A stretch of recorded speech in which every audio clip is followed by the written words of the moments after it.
Good day, people. Today I have with me, this is Kia Picanto 1.0 Street. So with this range of cars, you get a Kia Picanto Street, you get a Style, and you get an X-Line. So what I have with me here, this is the entry-level range. This is the Kia Picanto Style. So if you're looking at buying this car, your competitions are, or the options that you might want to get would be a Polo Vivo. You might be looking at a Renault Sandero. You might be looking at Hyundai Grand i10. So this car, it comes standard with a 1.2 liter engine that is pushing out 61 kilowatts and 122 Newton meters of torque. That might seem like very small numbers for you petrol heads out there, but yeah, this car is very quick. So this car, what makes it so quick is because it shares the same engine with the Kia Rio. So a Kia Rio shares the same 1.2 liter engine in this car. If you're driving a Kia Rio and you're driving this car, you're basically driving the same car but with different body structures. That's what makes this car such a successful seller, and that's why so many people are going for this Kia Picanto.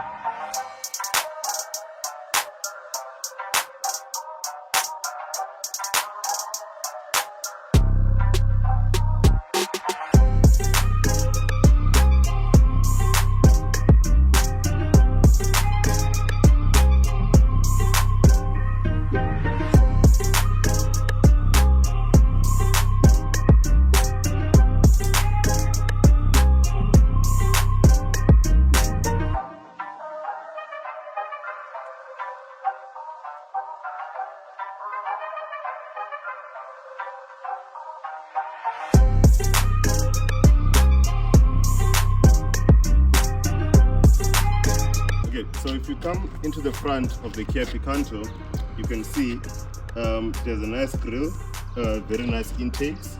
It looks very good in my opinion. So this entry-level one doesn't have LED lights, it doesn't have those fancy lights that you can get from the X1. So the X-Line, what you get is you get LED lights, you get extras like a sunroof, bigger rims, and all that. But here in this entry-level model, you don't get those.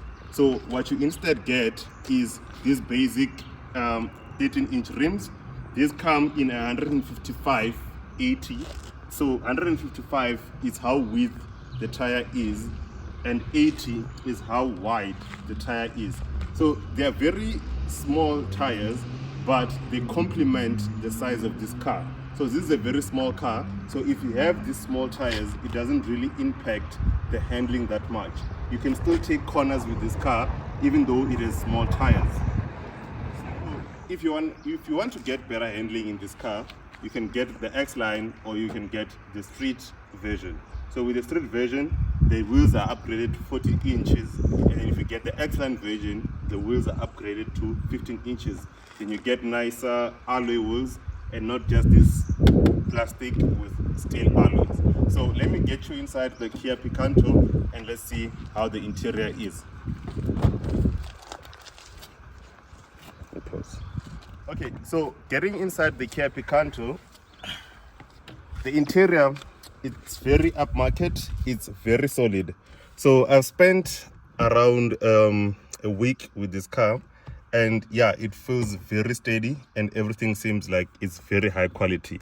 They use some plastic, yeah, it's a budget car, but yeah, everything that you touch is very well, nice damped, and yeah, it feels like it's very well built. So this car, comparing it to the car that I reviewed last time, the Triber, that was very cheap. It looked very cheap. Everything that you touched, there was squeaky plastic as you drive around, but driving around in this car, you don't get any of those problems. I might even stretch it further to say that the build quality of this car, goes with your VWs, with your BMWs, maybe a Mercedes-Benz, but yeah, this car is very properly built. That's why these Picantos, people are going for them. So if you check inside, fine, it might seem like it's a very standard interior. You don't get your touch screen, you don't get your digital clusters and all that. But the reason because of that is because this is a style version. This is the entry level one. If you want all those extras, then you have to pay a bit more money for the higher end one, so that you can get electric windows, so that you can get central locking, so that you can get your Apple CarPlay, you can get your, they have all those options. If you want a sunroof, you can get a sunroof on the top of the line Kia Picanto. So they give you all those options. If you don't like those things, if you don't care about the sunroof, you don't care about the leather seats, you just want something that's going to take you from point A to point B, just get this base model one. But if you care about those other extras, then you can pay a bit more, and then you can get the top of the range one. So with the prices of these cars, how they've set them out is they start from around 200,000 and they go all the way up to about 250 to 260,000. So based on what you pay across that price range, you get all those extras that you want. You know, they start with a 1.0 liter engine, then they go up to the 1.2 engine, and then you get all those extras as you pay more. So basically, the more you pay, the better you get. And then, but if you want something that is basic, that's gonna take you from point A to point B, then the less you pay, then you just get the basic that you want, and then you have a very nice car. So I've been saying a lot of good things about the Kia Picanto, but yeah, no car is perfect. The main reason why someone would not go for this car is because of the space. So sitting inside as a driver, nah, it's okay. You know, I have tons of leg room. You know, I'm sitting comfortably. I can recline the seat. You know, it's manually adjusted. It's not your automatic seat. Yeah, you don't get any option of an automatic seat on this one. The steering wheel, it's manually adjusted. Everything is manual in here. So the issue that people get with the Kia Picanto is you buy it, it's such a nice car, but you get a road trip, you get a child, and then it doesn't seem so nice anymore. When you have to fit your friends when you're going out, then no one would choose to go in a Picanto rather than some of its rivals. So I'm sitting comfortably here. Let's go in the back and let's see how much the space we have. So if you move into the back of the Picanto, you can see, yeah, it's a very tight squeeze. So I have no leg room. I'm very squished, and I do have a lot of headroom, but yeah, I wouldn't want to be going a very long distance in this car. A matter of fact, even a very short distance. So if you go into the back, it doesn't get any much better. So if you look at the boot of this Kia Picanto, you can definitely fit nothing in this boot. The only thing that you can fit in this car, let me give you an example of how much you can fit in this car. So I have a cooler box with me right here. So you're going on a road trip, and then you have your cooler box, and then the space is practically half full. So if you have another bag, that means you can only take one bag with you if you're going for a road trip. So if you want to buy a Kia Picanto, I wouldn't recommend it if you have a big family, or you have a lot of friends, or you like taking road trips. Then that's when you might be looking into upgrading. Spend that little bit more. Get yourself a Kia Rio, get yourself a Polo Vivo, because with those cars, you can get much more ample space for your friends, for your bags, and going for those long trips. The only reason that I would recommend you to buy a Kia Picanto is if maybe you have a second car that you can use, you know, to go about your other more demanding for space businesses.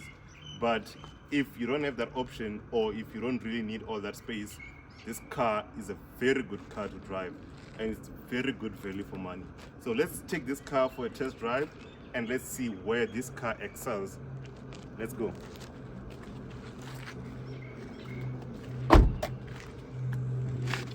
So yeah, you don't get the privilege in any of the ranges of the Kia Picanto to have start and stop. So the only option that you have with this car is a key You might get an immobilizer where you can start unlock and lock the car from the outside, but yeah, this is the only option that you get. If you want those options, look at your Renault Tribers, and they do offer start and stop. So the engine comes to life. It's a 1.2 liter 4-cylinder. It's not a 3-cylinder, it's a 4-cylinder. That is very smooth, very fast. So let's go for a test drive. Cool. So the Kia Picanto, you don't get, you do have an option of an automatic version. So that is only a 4-speed automatic version. I wouldn't recommend anyone to buy that unless if you really don't know how to drive a manual. That automatic with 4 speeds, it just increases fuel consumption. You get a higher rev range when you're driving at high speeds, and that doesn't really show how good this engine is. I wish Kia would have put at least a 6-speed in this car, you know, not a CVT, but at least a 6-speed, even if it's a normal torque converter over a dual clutch. So let's take this car for a test drive and see. So there's no automatic handbrake, it's all manual. This car is pretty much basic. You know, the point of this car is to get you from point A to point B the smoothest way possible. Right, so driving the Picanto, yeah, like I said, I think I've emphasized it so much in this video. This engine is smooth. So driving this car at, this is gear 2, and then the revs are at almost 1000 RPMs. You step on it, it goes. Gear 3, step on it, it goes. This car, it doesn't matter. From gear 1, 2, 3, gear 5, it goes. It doesn't matter. So if you're traveling at high speeds on the freeway with the Kia Picanto, then you'll always have power in your hands.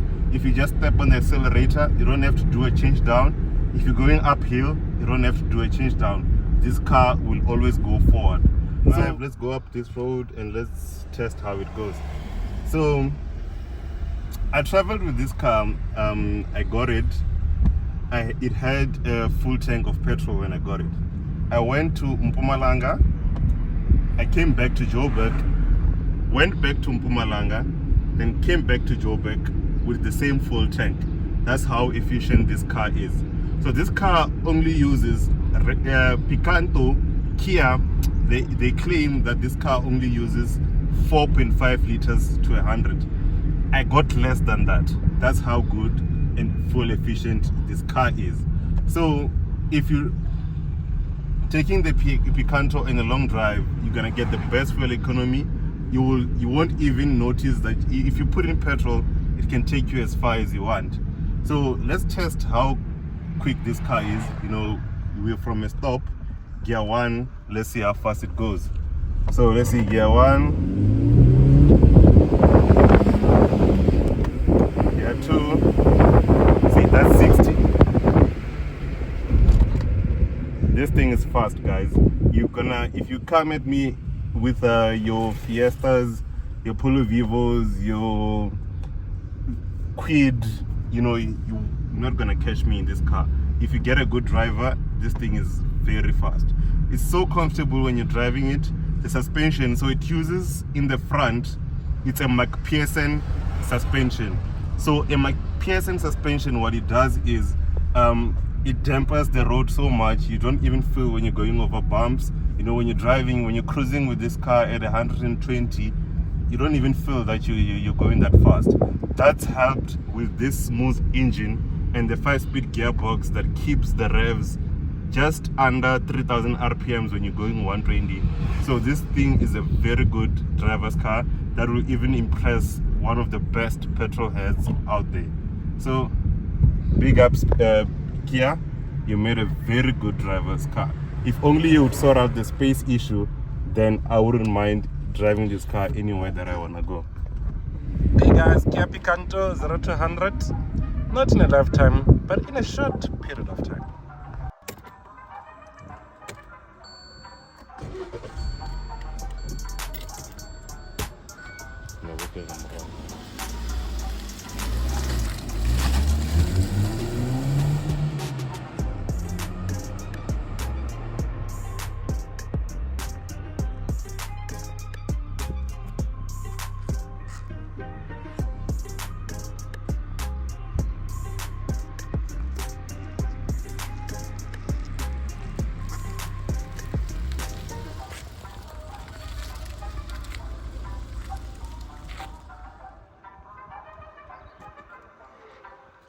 Yeah guys, so that ends our review of the Kia Picanto. Please like and subscribe. Next week I'm planning to bring to you a Hyundai i20N. That's a very good car, and then that's gonna be a video for next week. If you wanna see that video, like, subscribe, click on the like button below, comment on what you would like for me to review next, comment on how you view the Kia Picanto. So would I buy a Kia Picanto? Well, to be honest, it's a very nice car, it's very nice to drive, but I would go for the Kia Rio. It has better space, although it's a bit smaller than the Kia Picanto, the ones with the same engine. But with the Kia Picanto you can get a 1.4 one that's going to give you much better performance, and it's going to give you much better space, and it will be a better car. And if you're going up on that range, then you're looking at your Polos, the TSIs, you know, you're looking at your i20s, and then you're looking at these all other cars that you can go for, your Suzuki Swift as well. So Kia Picanto, it's a very nice car. You know, I wouldn't mind it. If you have a second car that you can drive around with, you know, you can get the Kia Picanto.